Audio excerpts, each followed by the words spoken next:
Halo majstore! Alo, ti si Rođo, ej!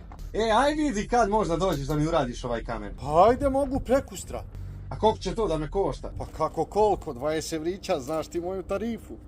Super, odgovara cena, evo javljam, potvrđujem sve, vidimo se preko sutra kod mene na kafici. Joj, brate, ajde me okreni sutra uveče da budem siguran da li ću moći.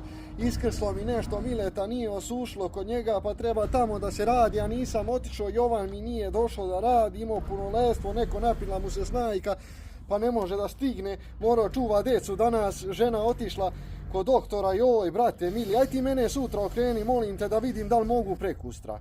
Koliko puta ti se desila ovakva situacija? I sam majstor, ali nikada nisam radio na ovaj način. Znači, ako si majstor, pogledaj dobro šta to mušterije ne vole i nemoj raditi ovako, brate. Nije ovo okej. Piši u komentaru ako si ti imao sličnu situaciju.